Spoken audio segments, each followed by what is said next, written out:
Welcome to the Interview Podcast, the voice of InterCT. Hey guys, welcome to episode 6 of the Interview Podcast. I'm James Doig and I'm joined by Leon Othen and Marty Walker. All right, mate. Othen will do. That's all right. Yes, week 6, and he's going back. He's reversing. Week 5, I got it right. Week 4, I wasn't here. Yes, it was good. Yeah. And week 3 was usually Leon Othen. Okay, well, listen, we're going to get it.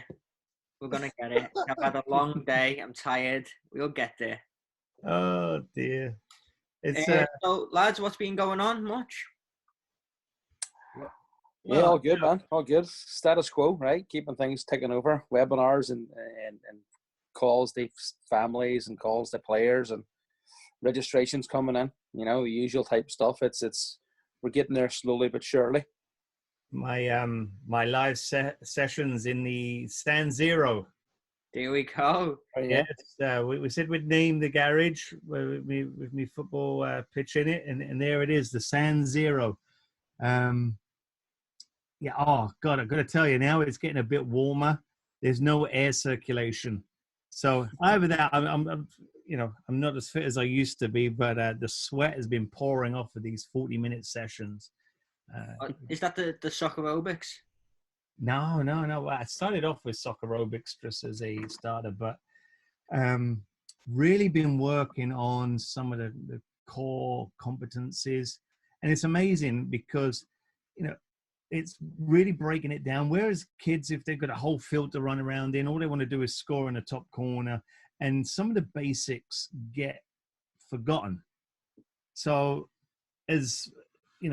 although I know it's not as much fun as scoring goals or whatnot, but from a coach, we're really breaking down some of the elements. And we did control with the inside of the foot, outside of the foot, laces, right from up in the air.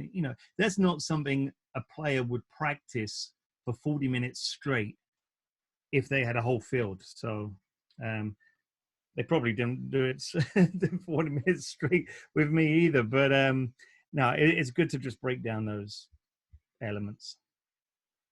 Yeah, I think that them elements that you're speaking of are the fundamental elements, but they're so important, right? You base everything, your whole game off, your first touch, right?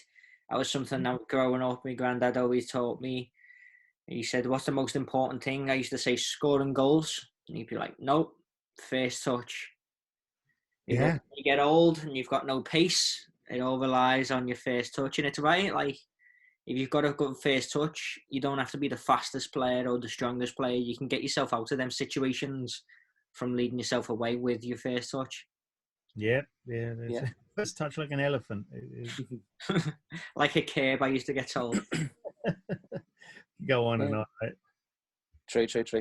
I think it kind of falls in line with where we're going with the club too, right? It's like, since Leon and I have taken over, we're looking to kind of really step up every element of it. That kind of boils down to the environment we're trying to create.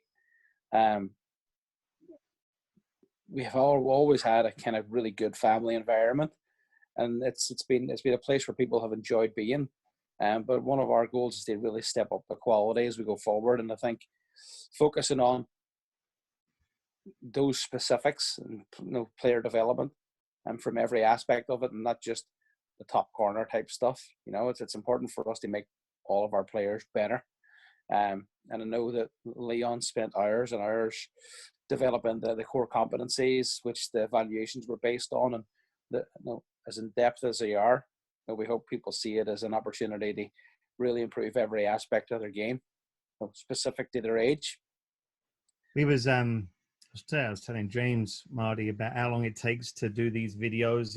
Like, doing them is easy. Doing the sessions are easy, but putting them on video, it takes forever. But the thing that keeps me inspired and keeps me going is knowing that it's there now. So if when we're doing a session, you say, oh, look, so-and-so has got a bad first touch, then we can always guide them to this lesson and say, look, go away on your own and practice this. And they've at least got some guidance. If you say to a kid, oh, like James, you got a bad first touch like a curb, then they go, oh, okay, coach. But at least this lesson now is giving them something to do and work on it. So that's what's keeping me going on it anyway. I think. Go on, Marty. Oh, go ahead, buddy. No, I was going to say, I think that opens up perfectly into the topic that we're going to discuss today, which is talent ID, right? And them core sort of elements and foundation skills and stuff are something that coaches, that it's the first thing you look at, right? As a coach, is what do players look? Am I right? I don't know. You guys have both been in that position. Well, I think it's like anything, right? First impressions have such a fundamental. Maybe we should call this podcast Fundamentals, right? Oh, is that what I said today? It's off your fantastic from. Well, I've said fundamentals about 3-4 times so far. So Leon puts the fun in fundamentals. Hey. It's the best form of flattery, right? I'm trying to make you feel comfortable by using your own language. But no, I think what you look like has it's true, right? In all walks of life, if you turn up to an interview, and you know, a lot of what we're teaching is life lessons as well. But if you're going to be turning up to a premier level soccer program, you should not be turning up in lacrosse shorts and like no socks, for example. There's one that really gets to me, and if there's anyone listening, it's something that you should never, ever, ever, ever do. Well, there's two things. Number one, something I see far too much: do not wear baseball shoes to soccer practice, no matter what your age you are. Parents, do not let your son do that. And then number two, do not put your shin pads over your socks. Them two things are definitely, I'm surprised they have to say it, but definitely a no-go. And bugaboos. Yeah, no, look, you see how wound up you got on it, James, right? So can you imagine there, you know, turn up to tryouts and something like that happens? You get put into categories, and maybe Marty, you can help with these categories, you know, without even, and you talked about it with the college recruitment. Yeah. You kind of see with these players straight away, right? We're putting yeah. It's like, you know, whenever they go, they're talking about ID clinics or talking about any form of recruitment. It's perception's always key, right? You could actually be pretty good. You could be a pretty good player, pretty good athlete, but how your body language is and how your presence is can really impact you negatively. You know, I always think about that goalkeeper, Leon, we saw in California. He was a good goalkeeper for a good club, and we went to see her play on a Yale recruiting trip. And there she was. The ball was up the other end of the field. It might have been her team's corner kick, and she was standing on her goal line.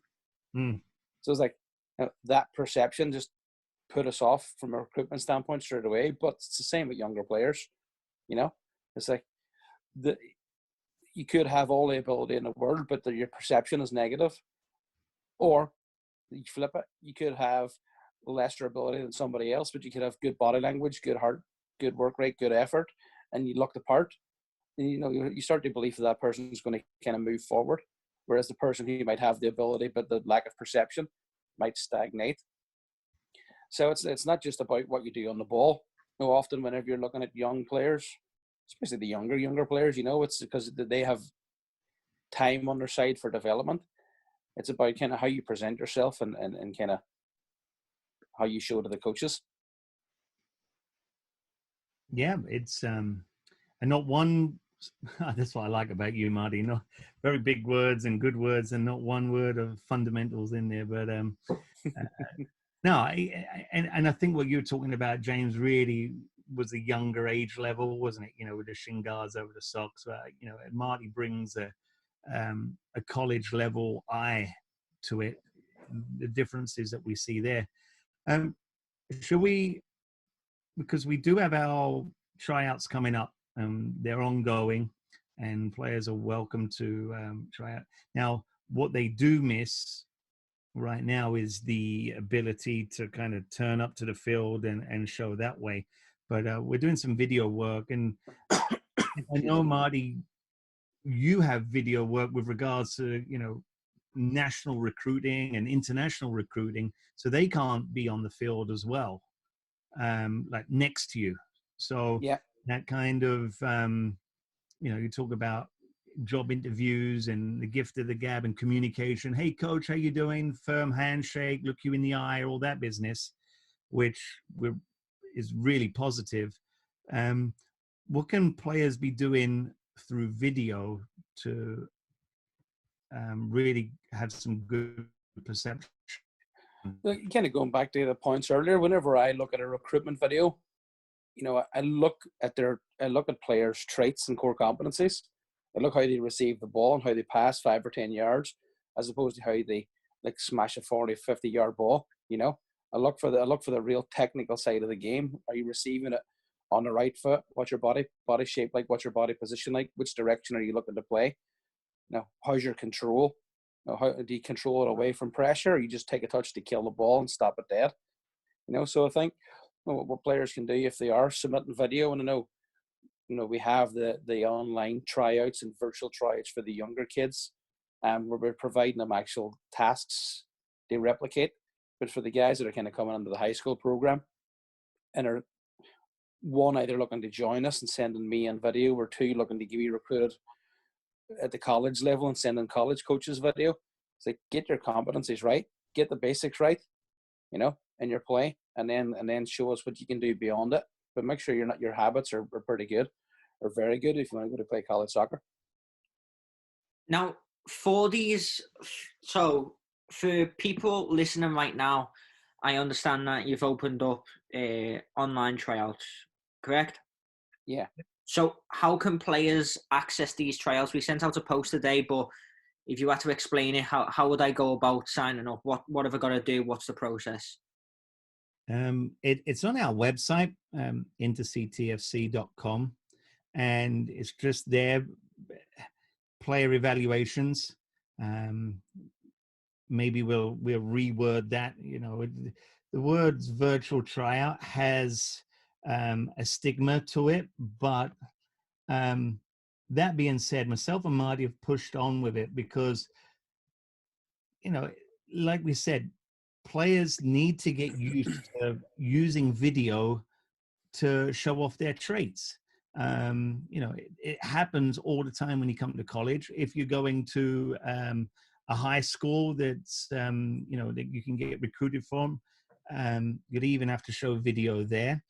But so there's nothing wrong, I think, with a low pressure situation of players sending in videos. You go to player evaluations. I think there's 4 different elements or skills that some of the younger players would need to do. Now, obviously, once you get to Marty's age group with the high school, they would send in some videotape. God, I'm showing my age. They show video of their current games. But for the younger ones, we got 4 different elements. There's a dribbling element, there's a passing and control element, there's a shooting element, and there's a beating an opponent element. Now, from those 4, it's very easy for us to put players into categories for us to be able to follow up if necessary.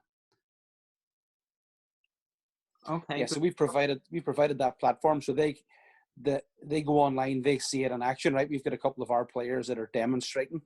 Yeah. So they know exactly what they need to do in their backyard or garden or whatever, the nearest soccer field, so that we can give us a clear indication of kind of where they are, And what we've done also is give the reasons why we're doing these drills. We're not just saying, "Oh, do this, do this." We're giving the reasons why. At InterCT, we like players to be able to dribble the ball because of this, this, and this. And these are what the things that we're looking for. We can tell if a player has got balance from the dribbling. We can tell if a player can use both feet or transfer the ball from one side of their body to the other with no problem. Beating an opponent is another one. It's amazing how many players cannot beat a cone. It's amazing. So if you can't beat a cone, how are you going to be able to beat, a top player? So what's their timing like? What's their exaggeration of movement like? What's their fake like? Can they accelerate away? And it's striking a ball is another one. You know, what do they look like when they strike a ball? And they might be able to strike a ball very well, but their standing foot is weak and they fall over every time they kick it. So these are the little things that we're looking for as we Big, go. big one for me when I was younger was, and something I used to do a lot that used to sort of, coaches always used to pick up on it, was checking my shoulder. Mm-hmm. Right, as a coach, I've noticed it now when I'm doing coaching. You notice the kids that check in the shoulder at a young age. Yeah. Right. Interesting. And Just visual awareness, right? exactly, and even there's many kids that I try and teach them and ways like stand behind them with fingers or with bibs, and they don't. I don't think at first they understand why they're doing it. You've just got to get yourself in the habit of doing it. But then as you grow into it, you start understanding. Wait there, I know someone's coming, right? Yeah. Well, all it takes is one kick from behind, and then you Yeah, start. Here goes exactly. your Achilles, yeah. Growing up on a rough park by a council estate in Liverpool, I learned that very quickly. Wow, that's you know, that goes back to playing all the time and just playing with older kids, younger kids, and how that's how you learn your trade, as it were. But that's not always the case now. But you're right, and funny you talk about checking your shoulder. I was just reviewing one of our online lessons today. Coach Jack has done that, and he's done one about checking your shoulder and then moving into space based on checking your shoulder. So it's interesting to say that. Then, so all on the drills that you've put up, and we're talking about obviously talent ID here and identifying like, well, put it basic, right? Identifying talent, right? With that in mind, are the drills that you're providing for these players, these virtual tryouts or whatever you want it to be called, are these basic drills, or are they drills that some are easy and it builds up and it's gradually more tough?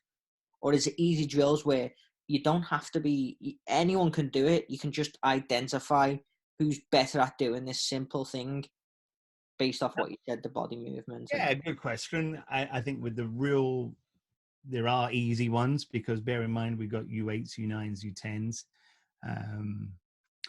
And you know, as I'm saying that, I know U8s shouldn't really be trying out. It's part of our philosophy of love the game. Do they love the game? Are they willing to learn? Can they listen?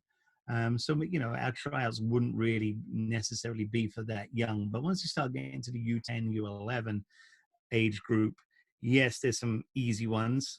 But you know, dribbling, you know, and using your left foot and right foot and transferring your body and the ball and manipulating the ball, you can tell if a player looks comfortable. You can tell if a player is comfortable and confident in doing so. Same as beating an opponent.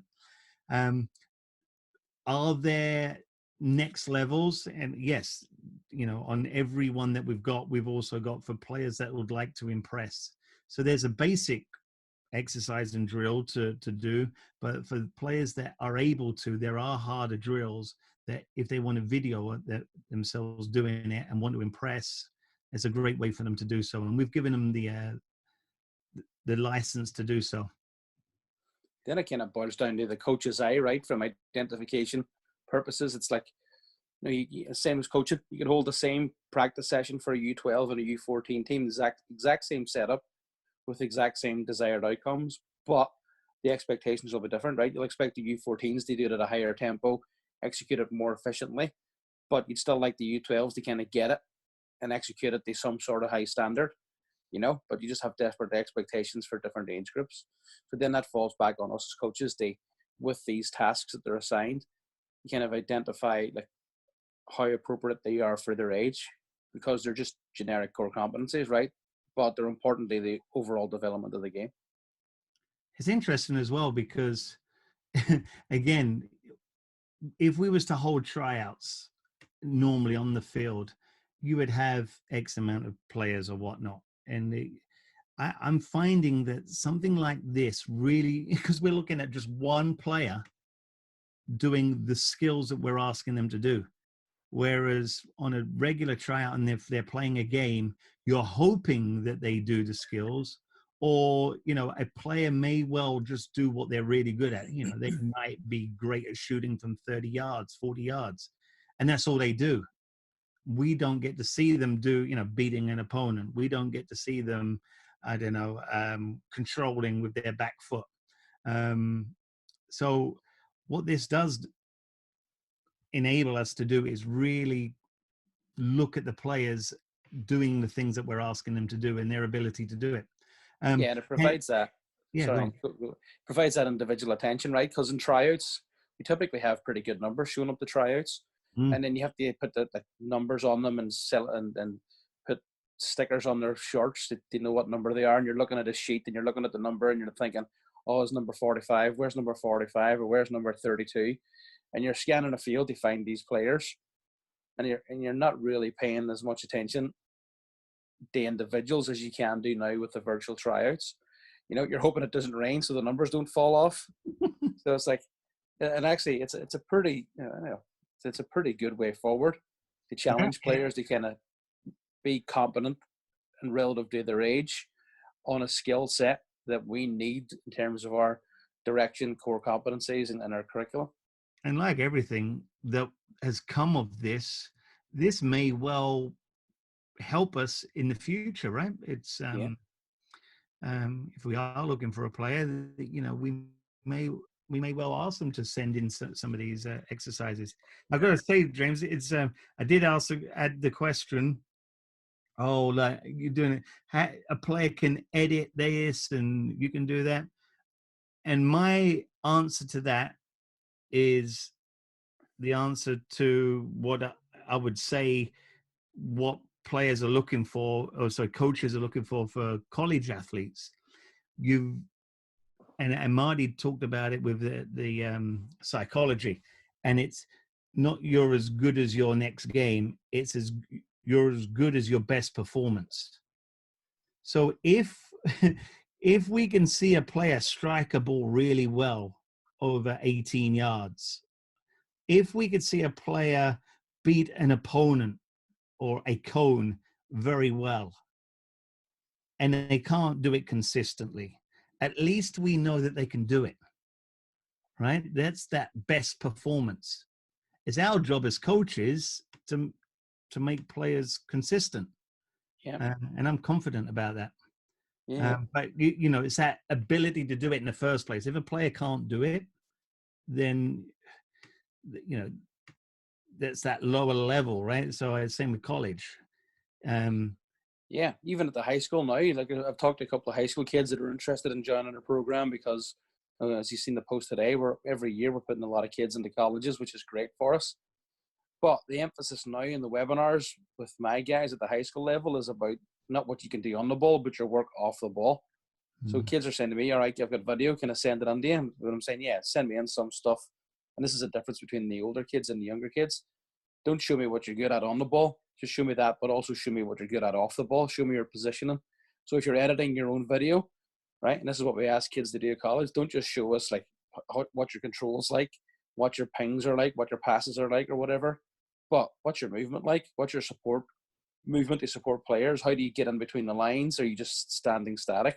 So a lot of what we're doing now is, because what was it they say, in a 90-minute game, you're only on the ball for a maximum of 3 minutes. So it's those 87 minutes that you're not on the ball, which determine whether or not you're a good player.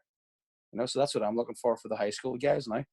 I think that goes one step further as well in terms of identification, because not only identifying the player's soccer ability, but if they're editing their own video, then you get to see that, you get to identify their sort of soccer knowledge of the game, right? Because they've been picking clips, and the clips that they're picking, as you mentioned, between the lines, position, and whatever it may be, they're picking them because they think it's the right idea.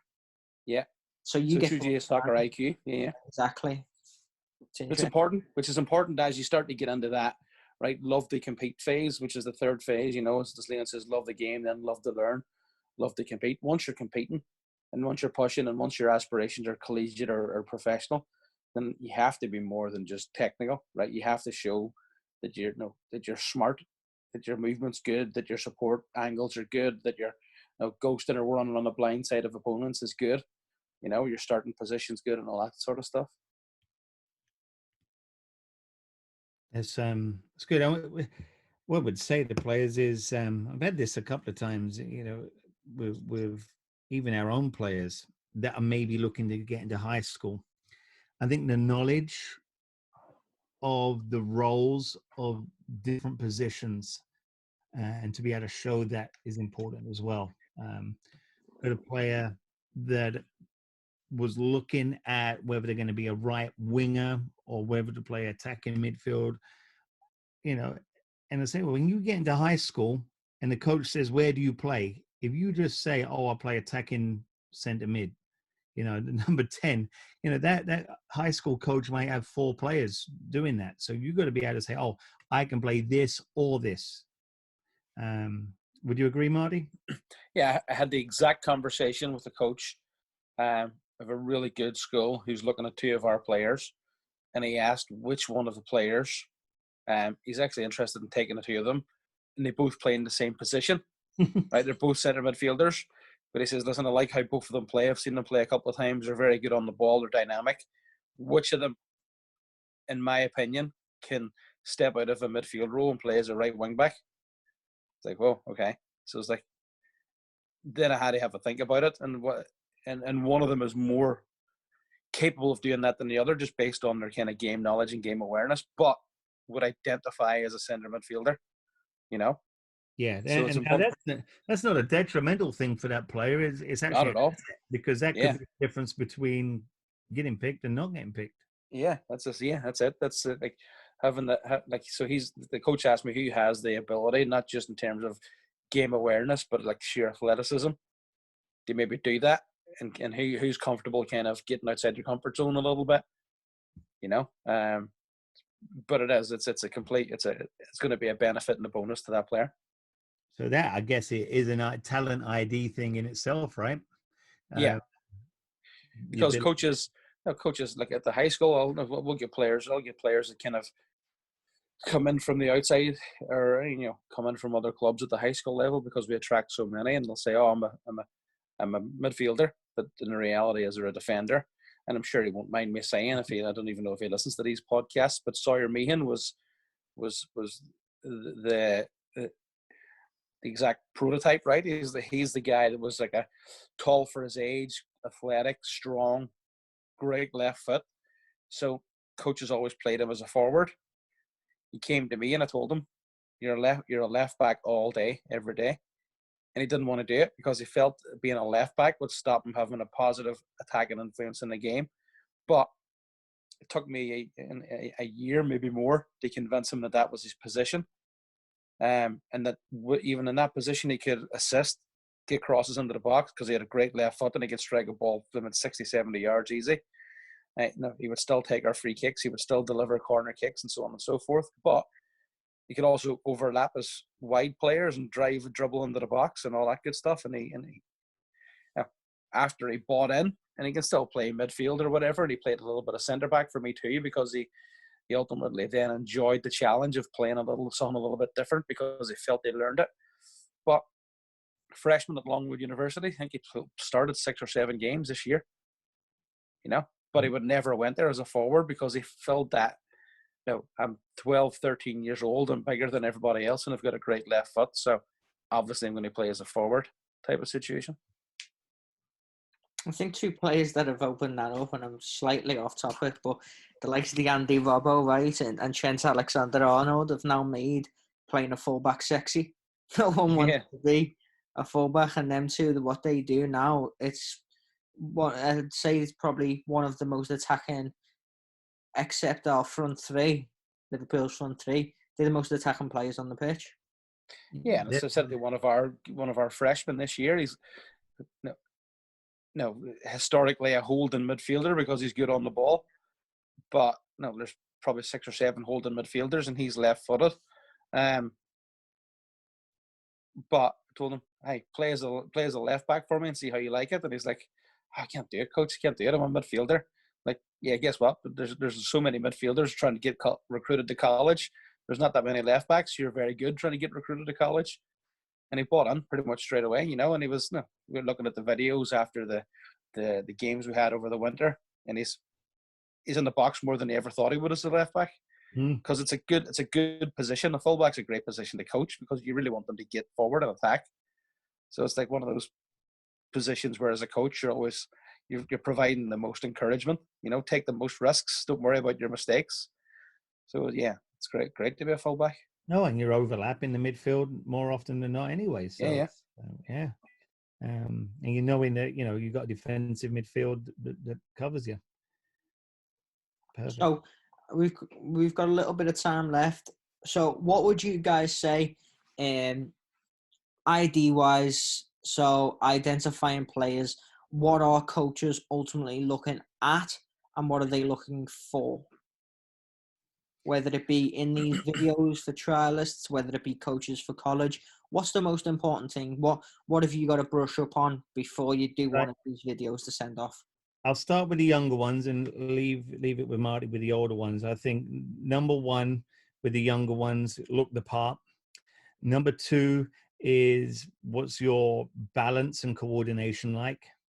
And number three, have you showed evidence of practice on all of the things that we've looked for there? Because if you practice, you're obviously going to get better. And the rest is show that you've got a love of the game somehow. Want to get out and do these videos as opposed to it being a chore. As you get older, Marty, what would you say you're looking for? Yeah, then that filters right into our core values, right? The 3 A's, your attitude, application, and ability. The attitude being, can you maintain that desire to look the part and kind of improve every aspect of your game? Application is your work rate. Are you prepared to graft, and are you prepared to manage mistakes, and are you prepared to knuckle down and do the work that, if you want to be a collegiate player, are you going to come to all the practices? Or are you going to come to some practices and still want to be a collegiate player? Application's massive, and then ability is making sure that you have the baseline ability in terms of the core competencies and the technical ability to compete at that level, and then you start to kind of build off of all that. But as you get older, you expect them to have a good grounding technically, physically. And then for us, it's provide that tactical information and instruction, and the mental awareness to become excellent players. And by no means are we saying that the players that come to us have to be the finished article. Of course not. No, they won't even leave us the finished article. No. That's the foundation we give them to be great people and love the game, so that they're looking to learn and take on more information even beyond what we can give them, because they step out of our environment and hopefully step into like a collegiate environment or a competitive environment in another country, where they're practicing 5-6 times a week, as opposed to just doing the 2-3 times a week with us, so there's so much more to learn. And, as we all know ourselves, being former players, I'm still learning stuff at 28, 29 whenever I was playing, improving my game because I wanted to do it. You never stop learning. So no, we never send off a finished article. No club can ever claim to send a finished article off to college, because there's so much learning and growth that's yet to do. Okay, well, I think that's it. We're pulling in on time, so I'm going to wrap it up here. Any lasting remarks, boys? Yeah, and just if you're listening to it, tryouts are open. Check it out. Check us out online. Anybody's interested, guide them towards us. For the pre-high school kids, they have the online learn platform where they can see and kind of submit. And for anybody that's in the high school age group, reach out to me directly. Leon, anything from you? No, I think he's said it there, and just love the game. If you want to play, you got to love the game, and if you love the game, you're going to want to go away and practice and get better and make it an obsession. You know, you talked about playing in the park, etc. It's the same with these kids, and it's the same reason why we didn't force our kids to do homework, because it has to be a joy rather than a chore. That's why I'm going to leave it on. There we go. Great remark to end on. Okay, well, thanks, guys. Thanks for joining. Thanks, James. Cheers, buddy. See you in a bit.